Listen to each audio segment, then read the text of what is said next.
Xəyanət etməyən kişi varmı? Əlbəttə ki, var. Bəli, doğru eşitdiniz.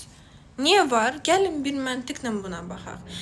Ümumi olaraq xəyanətdən söhbət gedirsə, xəyanət nədir? Xəyanət bir seçimdir.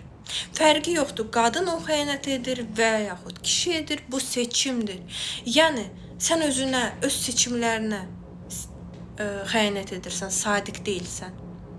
Və burada əgər söhbət xəyanət etməyən bəylərdən söhbət gedirsə, belə bir məqam qeyd edeyim.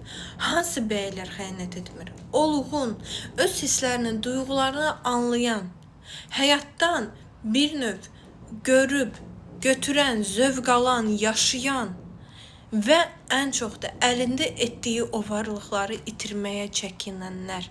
Bu sözümü küçümsüməyin.